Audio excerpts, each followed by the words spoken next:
वरना GS classes के current affairs के सेक्शन में आप लोगों का बहुत बहुत स्वागत है। तो इस समय सुबह के 10 बज चुके हैं और आज का करंट अफेयर्स आप लोगों के लिए लेके आया हूं। तो चलिए करंट अफेयर्स को के वीडियो को शुरू करने से पहले आप लोग चैनल को अगर सब्सक्राइब नहीं किए हो तो चैनल को सब्सक्राइब कर ले और ज़्यादा से ज़्यादा लाइक और शेयर करते चले। तो चलिए बढ़ते हैं अपने आज के करंट अफेयर्स की तरफ। तो राजस्थान सरकार ने एमएसएमई पारिस्थितिकी तंत्र को विकसित करने के लिए सिडबी के साथ समझौते ज्ञापन पर हस्ताक्षर किया है। तो आइए आपको इसके बारे में बताते चले कि राजस्थान सरकार ने अपने सूक्ष्म लघु और माध्यम उद्यमों पारिस्थितिकी तंत्र को विकसित करने के लिए भारतीय लघु उद्योग विकास बैंक के साथ एक समझौता ज्ञापन पर हस्ताक्षर किया है। यह समझौता ज्ञापन राज्य को बेहतर समझ रखने के लिए और एमएसएमई अंडर की समस्याओं के लिए बेहतर समाधान प्रदान करने के लिए समर्थन करेगा। यह समझौता ज्ञापन राजस्थान और सिडबी के उद्योग विभाग एमएसएमई को वित्तीय तकनीकी विपणन और निर्यात सहायता प्रदान करने के लिए मिलकर काम करेंगे। सिडबी के साथ यह साझेदारी राज्य की नवीन क्लस्टर आधारित सोच को बढ़ावा देगी। तो जैसे कि हम जानते हैं कि राजस्थान के 12वें सीएम जो हैं वो मुख्यमंत्री जो हैं वो अशोक गहलोत है। राजस्थान के राज्यपाल कलराज मिश्र और राजस्थान की राजधानी जो है जयपुर है। तो ये काफ़ी इम्पोर्टेंट ये जो क्वेश्चन हो सकते हैं कि राजस्थान के जो राज्यपाल है कलराज मिश्र, तो आप इसको नोटबुक में नोट करते चले।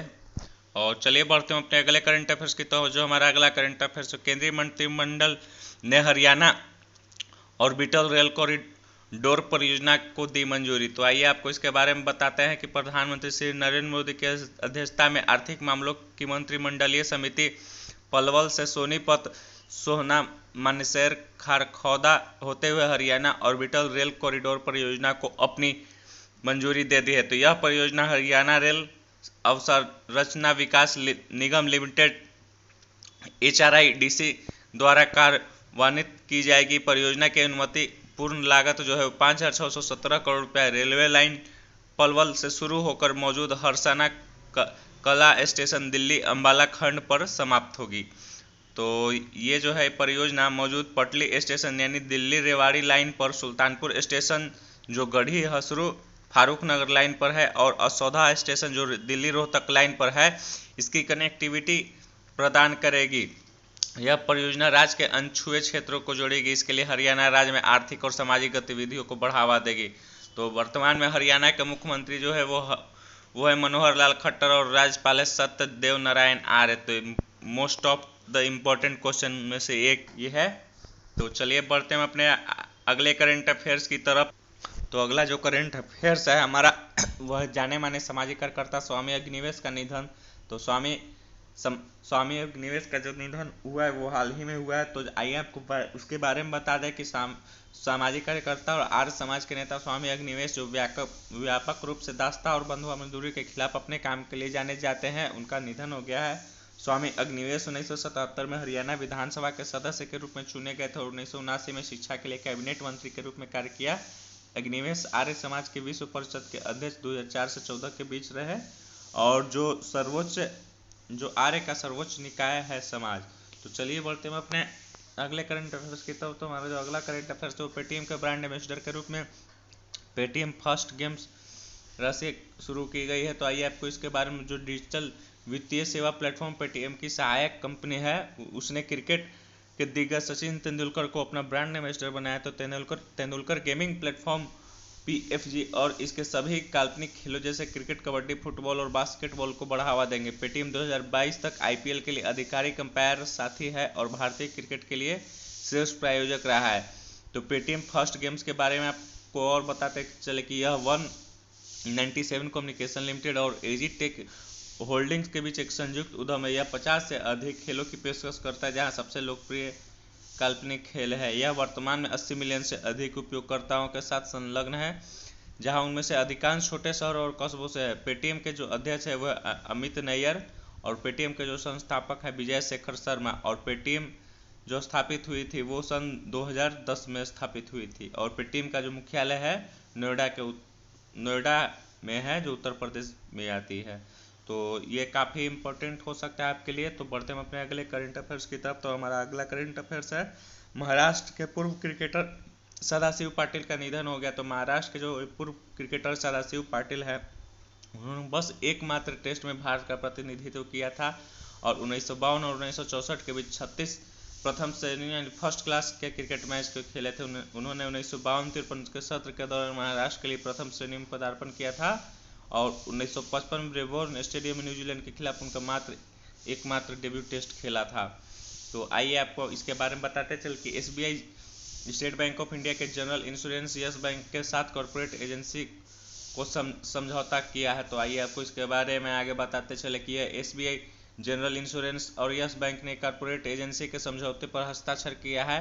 कॉरपोरेट एजेंसी ने समझौते के तहत यस बैंक अपने ग्राहक को सामान्य बीमाकर्ता के खुदरा उत्पादों को वितरित करेगा। एसबीआई जनरल इंश्योरेंस कंपनी के उत्पादों को 28 राज्य और 8 केंद्र शासित प्रदेशों में यस बैंक के ग्राहकों के लिए पेश किया जाएगा। एसबीआई जनरल इंश्योरेंस और यस बैंक के बीच साझेदारी और गैर जीवन बीमा उत्पादों के सेवाओं की व्यापक रेंज की पेशकश और तैनाती के लिए प्रतिबद्ध होगी। यह उनके लिए एक बेहतर अनुभव प्रदान करने के लिए ग्राहक मूल्य श्रृंखला में प्रौद्योगिकी यस बैंक के एमडी और सीईओ है। जैसे कि आपको बताते चले कि यस बैंक के और एमडी और सीईओ जो है वो प्रशांत कुमार है। तो most of the important question. और एसबीआई जनरल इंश्योरेंस के एमडी और सीईओ प्रकाश चंद्र कांडपाल। तो याद रखिएगा, इस तरह के एसबीआई के जनरल इंश्योरेंस के एमडी और सीईओ तो कांडपाल जी होंगे। बाकी कांड के आगे कांड के पीछे प्रकाश चंद्र लगा दीजिए तो कांडपाल हो जाएंगे। तो चलिए बढ़ते हैं अपने अगले करंट अफेयर्स की तरफ। तो महाराष्ट्र सरकार ने मेरा परिवार मेरी जिम्मेवारी अभियान शुरू किया है। तो इस योजना के तहत महाराष्ट्र के मुख्यमंत्री उद्धव ठाकरे ने कोरोना वायरस महामारी के प्रसार को रोकने के लिए मेरा परिवार मेरी जिम्मेवारी शीर्षक से एक राज्यव्यापी अभियान शुरू किया है। अभियान 2 चरणों में चलाया जाएगा। अभियान का पहला चरण 10 अक्टूबर को समाप्त हो जाएगा और दूसरा चरण 12 से 24 अक्टूबर के बीच होगा। तो इस अभियान के तहत जो बीएमसी है डोर टू डोर सर्वे करेगा और ताकि नागरिकों को बुखार, कम ऑक्सीजन स्तर और अन्य कोविड-19 के लक्षणों का जांच करेगा। अभियान का लक्ष्य कोविड-19 के प्रकोप का नियंत्रण करने के लिए प्रभावी स्वास्थ्य को देखभाल शिक्षा प्राप्त करना होगा। अभियान के लिए जनप्रतिनिधियों और गैर सरकारी संगठनों को स्वयंसेवकों को चुना जाएगा और स्वयंसेवक बुखार और कम ऑक्सीजन के स्तर और कोविड-19 के लक्षणों के लिए नागरिकों की जांच के लिए घर घर जाएंगे। निजी कार्यालयों में कर्मचारियों का काम घंटे कंपित हो जाएंगे और उन्हें वैकल्पिक दिनों में काम करने के लिए बुलाया जाएगा और जितना संभव हो घर से घर वर्क फ्रॉम होम वाला शेड्यूल लागू किया जाएगा। कार्यालय को मानवीय संपर्क से बचने के लिए डिजिटल तरीकों को अपनाने के लिए कहा गया है। बैठकों के लिए वीडियो कॉन्फ्रेंसिंग का सिस्टम का उपयोग किया जाना चाहिए और सभी कर्मचारियों को स्वास्थ्य की प्राथमिकता दी जानी चाहिए। तो महाराष्ट्र के जो वर्तमान में मुख्यमंत्री है वो उद्धव ठाकरे हैं और राज्यपाल है भगत सिंह कोश्यारी। तो राज्यपाल ये काफ़ी most of the important question है। बाकी तो जो आपका है मुख्यमंत्री वो तो याद ही रहेगा, क्योंकि एसएसआर कांड को लेके जो अभी जो हलचल चल रही मुंबई में, उसके कारण बच्चा जानता है कि महाराष्ट्र का सीएम कौन है। तो चलिए बढ़ते हैं अपने अगले करंट अफेयर्स की तरफ। तो हमारा जो अगला करंट अफेयर्स है वह भारत और अमेरिका 10 DTTI समूह की बैठक का संचालन करेंगे। तो आइए आपको इसके बारे में बताते चले कि 10वीं रक्षा प्रौद्योगिकी और व्यापार पहल DTTI की समूह की बैठक वस्तुतः भारतीय और अमेरिका रक्षा प्रतिमंडल द्वारा आयोजित की गई थी। बैठक की रक्षा मंत्रालय के सचिव श्री राजकुमार द्वारा की गई थी। रक्षा विभाग और रक्षा विभाग के सचिव LMM जो अमेरिका के हैं, लॉर्ड अमेरिकी रक्षा विभाग से है। बैठक के दौरान सह अध्यक्षों ने स्टेटमेंट ऑफ इंटेंट पर हस्ताक्षर किए, जिसमें कई विशिष्ट DTTI परियोजनाओं पर विस्तृत योजना बनाकर और मापने योग्य प्रगति करके रक्षा प्रौद्योगिकी की सहयोग पर हमारे संवाद को मजबूत करने के लिए अपने इरादों की घोषणा की। तो DTTI समूह की बैठक का उद्देश्य जो है वो द्विपक्षीय रक्षा व्यापार समझौते के में निरंतर नेतृत्व ध्यान केंद्रित करना और रक्षा उपकरणों के सह उत्पादन और सह विकास के अवसर पैदा कर रहा है। भूमि, नौसेना, वायु और विमान वाहक प्रौद्योगिकी पर केंद्रित 4 संयुक्त कार्य अपने समूह डोमेन के भीतर पारस्परिक रूप से सहमत परियोजनाओं को बढ़ावा देने के लिए DTI को स्थापित किया गया है। तो जैसा कि और बता दें अब कि भारत और संयुक्त राज्य अमेरिका के बीच बारी बारी से DTI समूह की बैठक साल में 2 बार आयोजित की जाती है। तो चलिए बढ़ते हैं अपने अगले करंट अफेयर्स की तरफ। तो भारत के लिए निदेशक के रूप में एडीबी भारत के लिए निदेशक के रूप में टेको कोनिशी की नियुक्ति किया गया है। तो एशियन डेवलपमेंट बैंक यानी एशियाई विकास बैंक ने टेको कोनिशी को भारत के लिए अपना नया निदेशक नियुक्त किया गया है। कोनिशी जो है वो केनिची योकोयामा की जगह लेंगे। इन्होंने एडीबी के दक्षिण एशिया विभाग के महानिदेशक के रूप में पदभार संभाला है। भारत में जो एडीबी का चौथा सबसे बड़ा शेयर धारक है वो 10 से इसका सबसे बड़ा कर्जदार है।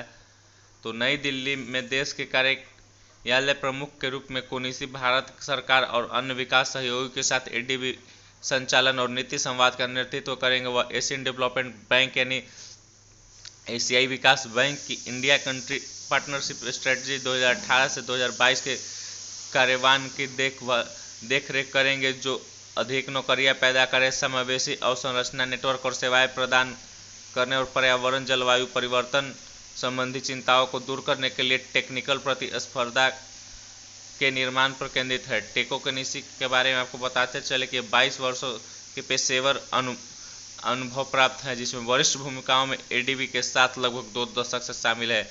उन्होंने उज्बेकिस्तान निवासी मिशन के निदेशक और मध्य एशिया पश्चिम एशिया विभाग में सलाहकार भी शामिल है। तो जैसे आपको बताते चले कि एशियाई विकास बैंक यानी एशियन डेवलपमेंट बैंक के अध्यक्ष जो है मात्सुगु अस्कावा है, जो most of the important question है और पिछले बहुत सारे एग्जाम में पूछा भी गया है। और एशिया बैंक का मुख्यालय है मांडुलुंग यानी फिलीपींस के मांडुलुंग में, तो इसको भी आप बहुत अच्छे से याद रखें। और एशिया बैंक की स्थापना 19 दिसंबर 1966 को हुई थी।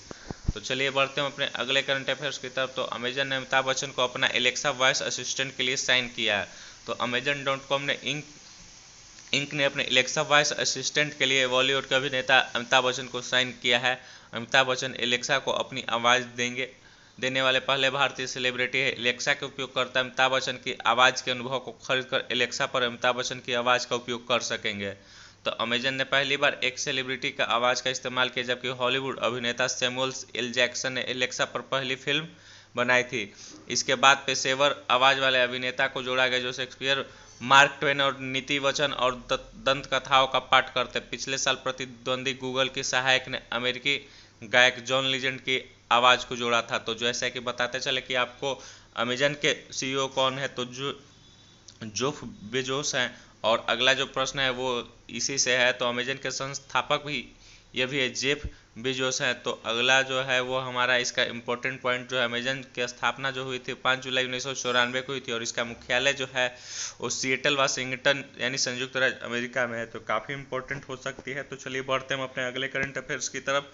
तो हमारा जो करंट अफेयर्स है वो है BWF द्वारा थॉमस और उबेर कप फाइनल 2021 तक स्थगित कर दिया गया। तो BWF यानी बैडमिंटन वर्ल्ड फेडरेशन ने यह घोषणा की है कि डेनमार्क में 3 से 11 अक्टूबर 2020 तक होने वाले थॉमस कप और उबेर कप 2021 के लिए टाल दिया गया। कोविड-19 महामारी के कारण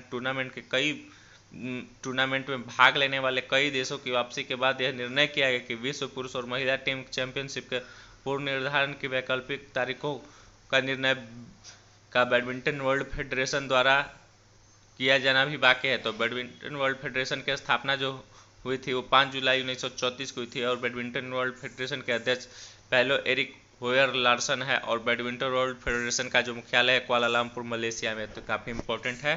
तो चलिए हम बढ़ते हैं अपने अगले करंट अफेयर्स की तरफ। तो ओजोन परत के संरक्षण के लिए अंतर्राष्ट्रीय दिवस मनाया गया। तो राष्ट्रीय संयुक्त राष्ट्र ने हर साल 16 सितंबर को ओजोन परत के संरक्षण के लिए अंतर्राष्ट्रीय दिवस के रूप में मनाता है। ओजोन परत गैस की एक नाजुक ढाल है जो पृथ्वी को सूर्य की हानिकारक किरणों से बचाती है और उस किरण को अल्ट्रावायलेट रे कहा जाता है। तो इस तरह से ग्रह पर जीवन को संरक्षित करने में मदद करती है। और 2020 के दिन का जो विषय है ओजोन परत का संरक्षण का, इसका थीम जो है वो जीवन के लिए ओजोन परत का संरक्षण के 35 वर्ष या वियना कन्वेंशन के 35 वर्षों के निशान है। तो इसका जो आपका थोड़ा सा इतिहास बताते चले कि इस दिन संयुक्त राष्ट्र महासभा द्वारा 19 दिसंबर 2000 को मॉन्ट्रियल प्रोटोकॉल ऑन स्टैम्प्स पर हस्ताक्षर करने के लिए नामित किया गया था, जो 1987 में ओजोन लेयर को चित्रित करते हैं। तो संयुक्त राष्ट्र कार्यक्रम का जो पर्यावरण कार्यक्रम का जो मुख्यालय है वो नैरोबी के केन्या में है, और संयुक्त राष्ट्र पर्यावरण कार्यक्रम के प्रमुख जो है इंगर एडरसन है, और संयुक्त राष्ट्र पर्यावरण कार्यक्रम की जो स्थापना 5 जून 1972 को हुई। तो चलिए, जो हमारे आज का करंट अफेयर का सेक्शन है तो यहीं पे समाप्त होता है, और आप लोग वीडियो को ज़्यादा से ज़्यादा लाइक और शेयर करें, और वरना जिस क्लासेस में आने के लिए आप सभी लोगों का बहुत बहुत धन्यवाद।